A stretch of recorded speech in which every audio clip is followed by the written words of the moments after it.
వాళ్ళ పేర్లు ఉపయోగిస్తారు. ఈ సబ్జెక్ట్ ప్లాస్టిక్ అయినా సభలో లేని వాళ్ళ పేర్ల గురించి మాట్లాడటం కూడా కరెక్ట్. అలాగే సార్, ఈ ప్రశ్నకి దానికి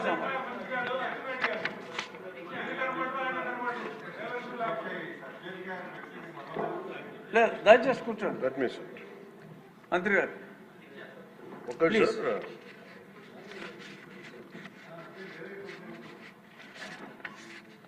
ముందు ఇందాక ఆవిడ చెప్పింది, మన గౌరవ సార్ మాధవ్ గారు చెప్పిన ఫస్ట్ అది మోర్ రెలవెంట్ క్వశ్చన్ కాబట్టి దీనికంటే first let me answer for that sir. ఈ ఉప్పలపాడు బర్డ్ శాంక్చురీ దాదాపు 9 అడుగులు 8 అడుగులు ఉండాల్సింది అది 5 అడుగులకు వచ్చింది అనేది. అలాగే గుంటూరులో ఈ కాలువల్లో పూడికలు కానీ ఇవి ప్రత్యేకించి నేను ఈ ఫస్ట్ గుంటూరుని మోడల్గా తీసుకొని ఈ దసరా తర్వాతే నేను ప్రత్యక్షంగా నేను వెళ్తాను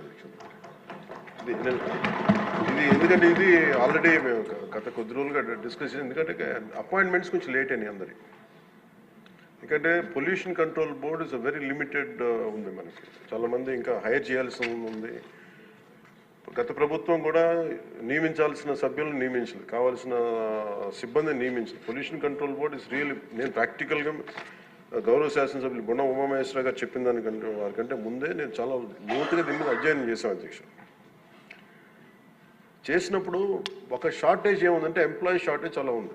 ఎంప్లాయ్మెంట్ చాలామంది ఒక ఎంప్లాయ్మెంట్ ఇంత కావాలంటే దాంట్లో దాదాపు ఒక 2/3 లేదు అధ్యక్ష. వాళ్ళు ఉన్న డిమాండ్కి పెరుగుతున్న గ్రోత్కి దాని తగ్గ మానిటరింగ్ చేయడానికి లేరు ఒక మనుషులు. అలాగే దీంట్లో అవకతవకలు ఉన్నాయా అంటే గౌరవ శాసనసభ్యులు చెప్పినట్టుగా ఫస్ట్ పని చేయాల్సిన ఎవరు అధ్యక్ష? అర్బన్ బాడీస్ పనిచేయాలి, మున్సిపాలిటీస్ పనిచేయాలి. Everything you cannot completely directly correlate with pollution control board. అలాగే వారిది నేను ఒక ఆయన సరిదిద్దుకోవాలో లేదంటే నాకు తెలియదు, కానీ ఒక మాట అయితే చెప్పదలుచుకున్నాను. ఇది అందుబాటులో ఉండరు, ఇవన్నీ తప్పు. రాగానే గౌరవ మనకి చైర్మన్ గారికి కూడా చెప్పాను, first pollution control board open చేయమని. అదొక వాస్తవం ఏంటంటే పొల్యూషన్ కంట్రోల్ బోర్డు సామాన్య మనిషికి సంబంధం లేదు, ఓన్లీ ఇండస్ట్రియల్ కనెక్టెడ్ అనుకుంటాను. ఇది ఫస్ట్ టైం కృష్ణయ్య గారు వచ్చాక వారికి తెలియజేసిన హీ హ్యాస్ ఓపెన్డ్ ఇట్. ఎవరైనా సరే ఎనీ ఆఫీస్కి వెళ్ళిపోయి మీరు పొల్యూషన్ కంట్రోల్ బోర్డు ఆఫీస్కి వెళ్తే మీకు అది ఓపెన్గా ఉంటుంది. దానికి నేను బాధ్యత తీసుకున్న తర్వాత మొట్టమొదటి చేసిన అధ్యక్ష. కాబట్టి దీని మీద అవగాహన కల్పించాలి, అసలు వెళ్తే కొంత సమాధానం. ఎందుకంటే first of all there is extensive employment shortage ఉంది, దానికి అదొక మేజర్ సమస్య. అలాగే వారు లేవనెత్తింది ఇంకొకటి రామ్కి సంస్థ మీద, వారికి షోకాస్ నోటీస్ ఇష్యూ చేయడం జరిగింది, యాక్షన్ తీసుకోవడం జరిగింది. అలాగే చాలా వ్యర్థాలు వదిలేస్తున్నారు ఇవన్నీ. అంటే ఒక ప్రాబ్లం ఏముందంటే ఏదన్నా సరే స్ట్రిక్ట్ యాక్షన్ తీసుకోవాలి అంటే ఎన్ని ఇండస్ట్రీస్ మూతపడిపోతే మనకు తెలియదు అధ్యక్ష. ఇప్పుడు మీకు ఇందాక నేను ఎందుకు ప్రస్తావించానంటే ఉదాహరణకి ఫ్లెక్సీస్. ఇప్పుడు ఫ్లెక్సీలని వెంటనే మనందరికీ తెలుసు, ఫ్లెక్సీస్ మైక్రో లెవెల్ డిస్ట్రిబ్యూట్ అయిపోయి భూమిలోకి ఇంకిపోతున్నాయి, నీళ్ళలోకి వెళ్ళిపోతున్నాయి, గాల్లో కలిసిపోతున్నాయి, ఆ తిరిగి తల్లి గర్భంలోకి వెళ్ళిపోతుంది, ఇవన్నీ తెలుసు. కానీ ఏదైనా వెంటనే బ్యాన్ చేద్దామంటే it has become an employment source for many people. కొన్ని కుటుంబాలు రోడ్డు మీద పడిపోతాయి. సో దీనికి ఏం చేయాలి? దీనికి చాలా సహజ క్రమంలో తీసుకురావాలి, ఒక మార్పు పట్టుకురావాలి, చాలా సహజ క్రమంలో కొంత అవగాహన కల్పించాలి, వారికి కొంత తెలియజేయాలి. సడన్గా మెషిన్ పెట్టాల్సిన ప్లాస్టిక్ పెట్టే చోట బయోడిగ్రేడబుల్ మెటీరియల్ పెట్టాలంటే దానికి ఆ పర్టికులర్ ప్రింటింగ్ మెషిన్ ఎంతవరకు యాక్సెప్ట్ చేస్తే కలర్స్ అంత సాచురేషన్ ఉంటుందా లేదా, ఇవన్నీ కూడా ఆలోచించాలి అధ్యక్ష. నా ఉద్దేశం ఏంటంటే ఒక ప్లాస్టిక్ చిన్నపాటి ఫ్లెక్సీకే మనం ఇంత ఆలోచిస్తున్నప్పుడు can you imagine the magnanimity to apply the real true pollution norms to every industry. ప్రపంచం మొత్తం మీద ఇది ఒక భారతదేశం లేదు, ప్రపంచం మొత్తం మీద I'm very deep committed environmentalist అధ్యక్ష. నేను రియల్ లైఫ్లో వాడటానికి ఆలోచిస్తాను. కానీ ప్రాక్టికల్గా మనం చూసేటప్పటికి ఇప్పుడు ఏ పరిశ్రమ అయినా సరే పొల్యూషన్ లేకుండా ఏ పరిశ్రమ లేదు, ఒకటి లేదు. కాబట్టి ఏమవుతుంది, అప్లై చేయాలి ఒక రూల్. అంటే ఇది గౌరవ ముఖ్యమంత్రి గారు కూడా మీకు రెగ్యులేటరీ బాడీగా ఉండాలి తప్ప మీరు ఎన్ఫోర్స్మెంట్ బాడీగా నిజంగా పొల్యూషన్ కంట్రోల్ బోర్డు ఉంటే అది ఏ రకమైన ఒక అస్తిత్వానికి దారి ఒక స్థిమితం లేకుండా ఎలా వెళ్ళిపోతుందని ఒక భయం ఉంది అందరికీ, ఇంక్లూడింగ్ గౌరవ ముఖ్యమంత్రి గారికి కూడా ఉంది. ఇది వారి దృష్టికి నేను ప్రత్యేకంగా తెలియజేశాను. సో అది ఒక నామ్లో అదొక పరిగణలోకి తీసుకున్న అధ్యక్ష. అలాగే వీఆర్ వెరీ కమిటెడ్ ఫర్ ఇది ఒక్క ఆంధ్రప్రదేశ్ రాష్ట్రానికే కాదు, ఎంటైర్ మన భారతదేశానికి సంబంధించి కానీ ప్రపంచానికి సంబంధించి మన అందరి బాధ్యత ఇది మనందరి బాధ్యత. అలాగే పారిశ్రామికవేత్తల బాధ్యత కూడా ఉంది. కొన్నిసార్లు నదుల్లో కాలుష్యాలు వదిలేస్తానంటారు, జరుగుతూ ఉన్నాయి కొన్ని చోట్ల. ఉదాహరణకి మనకి డెల్టా పేపర్ మిల్సే ఉంది, మనకి భీమవరం డెల్టా పేపర్ మిల్స్ మొత్తం అసలు కూర్చోబెట్టి ఒక బలమైన పంట కాలం నాశనం అయిపోయినాయి. అది మీ దృష్టిలో ఉంటుంది, మీకు తెలుసు. కానీ ఇప్పుడు దాన్ని తీసేద్దామంటే ఇప్పుడు దీన్ని ఎలా శిక్షిస్తారు దీన్ని చెప్పండి. దీనికి కొంత ఒక విస్తృతం ఎందుకు నేను ఒక వేగ్గా అడగలేదు అధ్యక్ష. నేను ఎందుకు ఒక రోజు ప్రత్యేకించి దీని మీద మీరు చర్చ పెట్టాలి ఎందుకన్నానంటే, ఇలాంటి గౌరవ సభ్యులు లేవనెత్తింది దాన్ని ఖచ్చితంగా పరిశీలించాల్సిన అంశం. కానీ మీరు intention should be Nobel and pure. మీరు ఇంటెన్షన్ డోంట్ టార్గెట్ ఓన్లీ ఈ అయోధ్య రామ్కి ఏముందంటే ఒక పరిశ్రమ చేస్తే మళ్ళీ గత ప్రభుత్వంలో అయిపోతాం.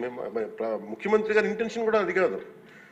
ఇప్పుడు ఈ వేరే పార్టీల నుంచి రూలింగ్ పార్టీలోకి వచ్చారు, వీళ్ళందరినీ తీసుకున్నప్పుడు కంటిన్యూస్ వాళ్ళ సైడ్ తీసుకున్నారో మనకు తెలియదు. కానీ వాళ్ళు గతంలో పనిచేశారు కదా, ఆ ఇంటెన్షన్తో చేస్తే మటుకు అది ఈ ప్రభుత్వానికి అది రైట్ కాదు. అది we are committed for it. At the same time we are here to make sure certain positive changes has to take place.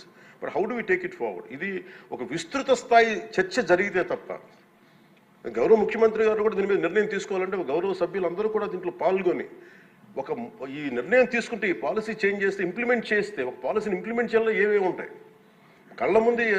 మనకి ఈ రోజుకి వివేకానంద గారి కేసులో మర్డర్ జరిగిందని తెలుసు, మనం ఇంకా చేయలేకపోతున్నాం దాన్ని.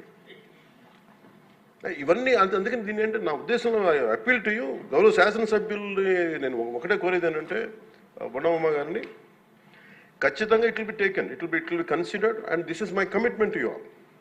ఈ సభకి మీ ద్వారా నేను కమిట్మెంట్ ఇస్తాను.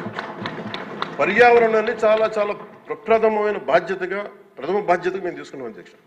కాకపోతే దీనికి ఏంటంటే ఫండింగ్ ఇవన్నీ ఉన్నాయి. మేము ఫండింగ్ దాటి కూడా చెప్తున్నాం అధ్యక్ష. ఇది ఒక మీరు ఎమోషనల్ కమిట్మెంట్ అనుకోండి, దీన్ని ఒక గుండె లోతుల నుంచి వచ్చిన ఒక స్ఫూర్తితో చెప్తున్నా ఏదన్నా అనుకోండి. ఈరోజు మనకి నిజంగా పర్యావరణాన్ని పరిరక్షించాలంటే అంత నిధులు కూడా లేవు మనకి.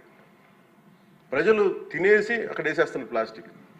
దీనికి చంద్రబాబు గారిని మేము వెళ్ళి కూర్చోబెట్టి రోజు తీయలేం అధ్యక్ష. దీనికి దర్ ఆర్ ఎనఫ్ ఎంప్లాయ్మెంట్. దాని అంత చాలామంది ఎంప్లాయీస్ ఉన్నారు, ప్రజల్లో ఇది రావాలి.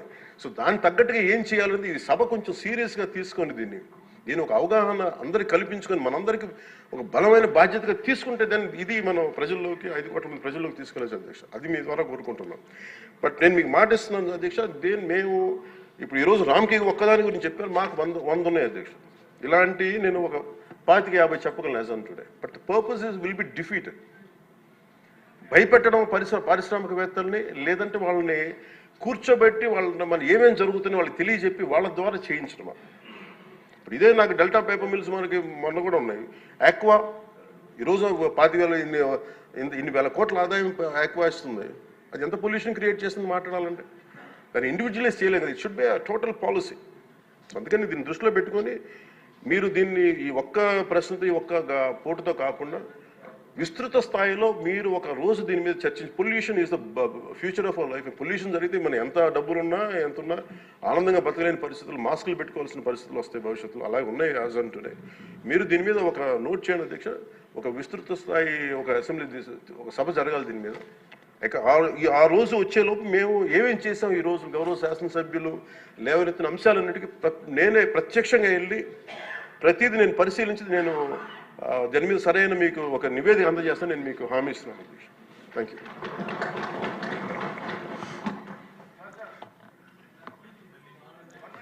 ఇంకొద్దు, దీని మీద ఇంకొద్దు.